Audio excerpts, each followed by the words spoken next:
નમસ્તે મિત્રો, હું છું ડૉક્ટર રામ ઓડેદરા। તો હવે આ વિડીયોમાં તથા આગળના અમુક વિડીયોની સિરીઝ આપણે ડાયાબિટીસ ઉપર ચર્ચા કરશું। તો ડાયાબિટીસ શું છે? મોટાભાગના દર્દીઓ જ્યારે પહેલીવાર ડાયાબિટીસ નિદાન થઈ આપણી પાસે આવતા હોય છે ત્યારે એનો એક જ પ્રશ્ન હોય છે કે શું ડાયાબિટીસ મટી શકે છે? બીજી વસ્તુ કે ડાયાબિટીસ લોહીમાં છે કે પેશાબમાં છે? તો મિત્રો, ડાયાબિટીસ છે એ એક બીમારી નથી। ડાયાબિટીસ છે આપણી સિસ્ટમની બીમારી છે।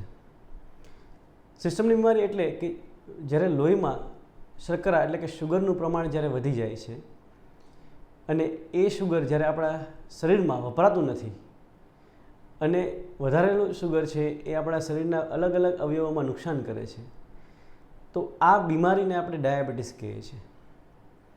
નોર્મલી આ મેટાબોલિક કન્ડિશન કહેવાય એને। જ્યારે આપણે ખોરાક લઈએ છીએ, ખોરાકમાં જે શુગર હોય છે એ આપણા શરીરમાં જાય છે। શરીરમાં જતાં જ આપણા શરીરમાંથી જે એક સેલ હોય છે આપણી સ્વાદુપિંડની ગ્રંથિના છેડાના ભાગમાં, એ છે બીટા સેલ। આ સેલમાંથી ઇન્સ્યુલિનનો સ્ત્રાવ થાય છે। ઇન્સ્યુલિન એક એવો હોર્મોન છે કે જે શુગરનો છે એનું પાચનમાં આપણે મદદ કરશે, એટલે કે શુગરને છે વપરાશ કરાવશે આપણા શરીરમાં અને આપણા શરીરમાં જે જરૂરી શક્તિ છે, સ્નાયુ માટે જે જરૂરી કાર્યક્ષમતા માટે શક્તિ છે એ બધી આપણે શરીરને પૂરી પાડશે। તો મિત્રો, આ નોર્મલ શુગરની પાચનની ક્રિયા મેં તમને કીધી। હવે જ્યારે કોઈ પણ કારણસર આપણા શરીરમાં ઇન્સ્યુલિનનું લેવલ છે એ કાં તો અપૂરતું હોય અથવા તો ઇન્સ્યુલિન છે એનું પૂરેપૂરું કામ ન કરી શકે, ત્યારે આપણા લોહીમાં શુગરનું પ્રમાણ વધતું જાય છે અને એ આપણી સિસ્ટમની બીમારી કરે છે અને આને આપણે ડાયાબિટીસ કહીએ છીએ। ડાયાબિટીસ, હવે પેલો જે પ્રશ્ન છે દર્દીનો કે શું એ મટી શકે છે કે નોર્મલ થઈ શકે છે? તો ડાયાબિટીસમાં બે વસ્તુ છે। પેલું કે જો ડાયાબિટીસના શરૂઆતના ટાઈમમાં આપણે થોડું ઘણું શુગર આવતું હોય તો એ ટાઈમમાં આપણે આપણા ખોરાકને, આપણી લાઇફસ્ટાઈલને કંટ્રોલ કરીએ, કસરત કરીએ અને જો આપણે શુગરને કંટ્રોલ રાખીએ તો એ બીમારી કમ્પ્લીટલી કંટ્રોલ થઈ શકે છે અને ઘણા માણસોમાં એ નોર્મલ પણ થઈ શકે છે। પરંતુ જો આપણે ડાયાબિટીસને ધ્યાન ન રાખીએ અને શુગર આપણા શરીરમાં વધતું જાય તો આ શુગર આપણા શરીરની બધી સિસ્ટમને બગાડી શકે છે। માથાથી લઈ અને પગના તળિયા સુધી બધી સિસ્ટમ છે એ ડાયાબિટીસ લીધે અસર પામી શકે છે। એમાં ખાસ કરીને જે સિસ્ટમ છે એ છે આંખ છે, હૃદય છે, કિડની છે, આપણી નસો છે હાથ પગની, તેમજ ટોપ ટુ બોટમ સુધી કોઈ પણ સિસ્ટમ છે એ ડાયાબિટીસ લીધે ખરાબ થઈ શકે છે। હવે આપણે આગળ જોઈશું કે ડાયાબિટીસ છે એ કેટલા પ્રકારના હોય છે। મિત્રો, આમ તો ડાયાબિટીસના અલગ અલગ બીજા ઘણા પ્રકાર છે, પણ મેઇન જે બે પ્રકાર છે એ છે ટાઈપ 1 ડાયાબિટીસ અને ટાઈપ 2 ડાયાબિટીસ। મોટાભાગના પેશન્ટ જે ઇન્ડિયામાં જોવા મળે છે 90થી 95% માણસો એને ટાઈપ 2 ડાયાબિટીસ જ હોય છે।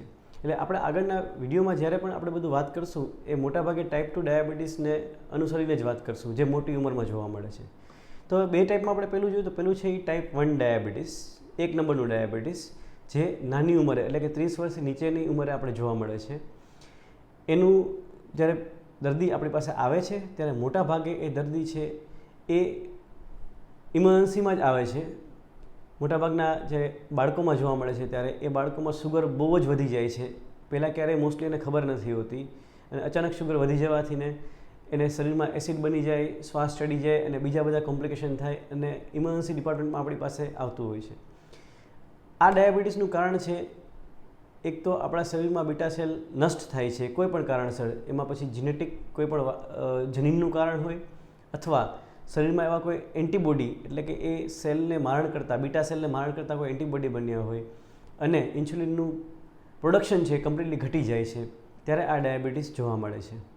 આ ડાયાબિટીસની એક જ ટ્રીટમેન્ટ છે અને એ છે ઇન્સ્યુલિન। તો આ પ્રશ્ન પણ ખાસ દર્દીઓનો હોય છે કે જો નાની ઉંમરનો ડાયાબિટીસ છે તો એને તમે દવા આપી શકો કે નહીં? દવા ત્યારે જ કામ કરે કે જો આપણા શરીરમાં ઇન્સ્યુલિન બનતું હોય। એટલા માટે જે મેં કીધું પ્રમાણે કે નાની ઉંમરના ડાયાબિટીસમાં ઇન્સ્યુલિન છે બનવાનું જ બંધ થઈ જાય છે, એટલે ઇન્સ્યુલિન સિવાય એની કોઈ જ ટ્રીટમેન્ટ નથી। ઇન્સ્યુલિનની શોધ મિત્રો 100 વર્ષથી જ થઈ છે। 100 વર્ષ પહેલાં અપ્રોક્સિમેટલી જ્યારે આપણે કોઈને પણ શુગરનું પ્રમાણ શરીરમાં વધતું અને આવી બીમારી થતી, ભલે એ નાનો બાળક હોય, ત્યારે ઇન્સ્યુલિન ન હોવાથી ને મોટાભાગના આવા દર્દીઓ એ જમાનામાં ટૂંકા ટાઈમમાં, એટલે કે 4 થી 6 મહિના કે મેક્સિમમ વર્ષ દિવસમાં મૃત્યુ પામતા, કેમ કે ત્યારે ઇન્સ્યુલિન બન્યું જ નહોતું અને એની કોઈ બીજી ટ્રીટમેન્ટ નથી. તો ટાઈપ 1 ડાયાબિટીસની ટ્રીટમેન્ટ એક જ છે, એ છે ઇન્સ્યુલિન. હવે જે આપણે વાત કરશું એ છે બીજા નંબરનો ડાયાબિટીસ, એટલે કે ટાઈપ 2 ડાયાબિટીસ, જે 30 વર્ષથી ઉપરની ઉંમરે જોવા મળે છે. જેનું કારણ એક તો વારસાગત કારણ, જે 40% માણસોમાં જોવા મળે છે, પણ 60% માણસોમાં ટાઈપ 2 ડાયાબિટીસ થવાનું કારણ છે એ છે આપણી લાઈફસ્ટાઈલ. આપણી રહેણીકરણી, આપણી ખાવા પીવાનું, આ બધી વસ્તુઓ છે એ એનું મેઇન કારણ છે. અને ભારતમાં જ મિત્રો 80 મિલિયન માણસો, એટલે કે અરાઉન્ડ 8 કરોડ માણસો છે એ આ ડાયાબિટીસથી પીડાય છે. અને મોટાભાગે આ ડાયાબિટીસ છે એ 30 વર્ષની ઉપરની ઉંમરે જોવા મળતું હોય છે. શરૂઆતમાં આ ડાયાબિટીસમાં શું થાય છે, તો જે ઇન્સ્યુલિન છે આપણા શરીરમાં બનતું હોય છે પૂરતા પ્રમાણમાં, પણ જે મેં કીધું પ્રમાણે કાં તો આપણે કોઈ જીનેટિક વારસાગત ફેક્ટર હોય અથવા તો આપણી લાઈફસ્ટાઈલ એટલી ખરાબ હોય, જેથી કરીને આપણા શરીરમાં આ ઇન્સ્યુલિન છે એ બને છે પણ એ પોતાનું કામ નથી કરી શકતું. ઇન્સ્યુલિન પોતાનું કામ નહીં કરે એટલે મેં જેમ આગળ જણાવ્યું એ પ્રમાણે આપણા શરીરમાં જે શુગર આવશે એ વપરાશે નહીં. એટલા માટે શુગરનું લેવલ શરીરમાં વધવા માંડશે, બ્લડમાં શુગરનું પ્રમાણ વધવા માંડશે. હવે બ્લડમાં શુગર વધશે અને આ જ સમયે વપરાશે નહીં, એટલે શું કે આપણા જે સ્નાયુ છે તેમજ આપણી જે કોશિકાઓ છે એને શુગર નહીં મળે, એટલે એ શું કરશે કે એને આપણું શરીરનું પ્રોટીન અને ચરબીનો ભાગ વાપરવા માંડશે. એ લીધે આપણું વજન ઘટશે. તેમજ કોશિકાઓને સ્નાયુને શુગર નહીં મળે એટલે શું કરશે કે એનાથી ને આપણા શરીરમાં ભૂખ વધારે લાગશે. એટલે જે ડાયાબિટીસના બે લક્ષણો છે કે ભૂખ વધારે લાગવી છતાં પણ વજન ઘટી જવું, તેમજ જે લોહીમાં શુગર વધારે પ્રમાણમાં છે એ શુગર છે ક્યાંથી નીકળવાનું છે, તો પેશાબમાંથી ને. પેશાબમાં શુગર જવાને લીધે વધારે પેશાબ લાગશે અને એટલા માટે જ દર્દીને તરસ વધારે લાગશે. તો ભૂખ વધારે લાગવી, તરસ વધારે લાગવી, પેશાબ વધારે લાગવું તેમજ વજન ઘટી જવું, આ 4 જે મેઇન લક્ષણો છે ડાયાબિટીસના, એ જો તમને જણાય તો આપણે શુગર ચેક કરવું અને ડૉક્ટરનો સંપર્ક કરવો જરૂરી છે. ટાઈપ 2 ડાયાબિટીસ જે સૌથી કોમન છે એ થવાના 2 કારણો છે. પહેલું કારણ વારસાગત, જે 40% માણસોમાં જોવા મળે છે. વારસાગત કારણ, તમારા મમ્મી પપ્પાને કે તમારા કુટુંબમાં કોઈને ડાયાબિટીસ હોય અને તમને શુગર આવી જાય તો એ આપણે એક વારસાગત કારણ છે, જેને આપણે બદલાવી નથી શકવાના. એના માટે આપણે ધ્યાન રાખવું જ જરૂરી છે. એટલે કે જો આપણા કુટુંબમાં આપણા મધર ફાધરને કોઈને ડાયાબિટીસ હોય તો આપણે નાની ઉંમરેથી જ આપણી લાઈફસ્ટાઈલમાં, આપણી ખાણીપીણીમાં બધામાં ધ્યાન રાખીએ, જેથી કરીને ભવિષ્યમાં આપણે ડાયાબિટીસ થાય તો પણ આપણે એને સારી રીતે કંટ્રોલ કરી શકીએ.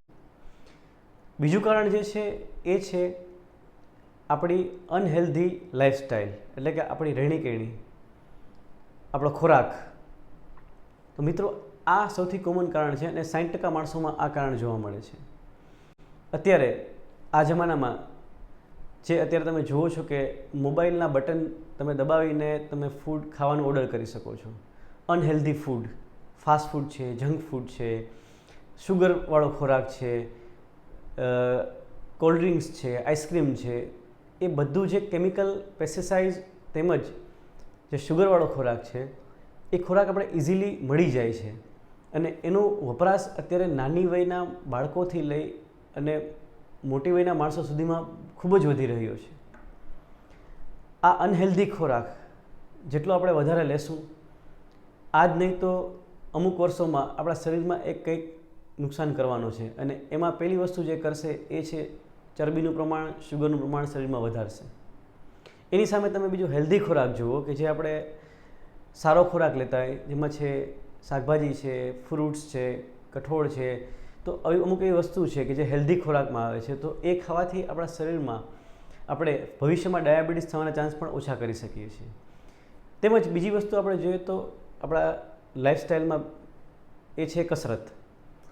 કસરત છે, એક તમે માણસ જુઓ કે જે રેગ્યુલરલી કસરત કરે છે, એક્ટિવિટી કરે છે, એક્ટિવ છે, તેમજ એનો ખોરાક પણ સારો છે અને એનું વજન પણ કંટ્રોલ છે, તો એવા માણસને ડાયાબિટીસ થવાના ચાન્સ ઓછા હોય છે. હવે એની સામે તમે બીજા માણસ જુઓ કે જેનો લાઈફસ્ટાઈલ સદંતરે બેઠાડું જીવન છે, કંઈ કામ નથી કરતા, ખોરાક છે એ મેં તમને હમણાં કીધું એ પ્રકારનો અનહેલ્ધી ખોરાક લે છે, તો એવા માણસનું વજન વધશે, ચરબી વધશે, શુગર થવાના ચાન્સ થશે અને બીજા ઘણા બધા કોમ્પ્લિકેશન જેને આપણે મેટાબોલિક સિન્ડ્રોમ કહીએ છીએ એ થવાના ચાન્સીસ બહુ વધી જશે. અને અત્યારે આખા વર્લ્ડમાં, આખી દુનિયામાં મેટાબોલિક સિન્ડ્રોમ, વજન વધારો એનો એક એપિડેમિક છે. જેમ કોરોનાનો એપિડેમિક થયો હતો એ જ રીતે અત્યારે છેલ્લા 5 થી 7 વર્ષમાં આનો એપિડેમિક વધવા માંડ્યો છે.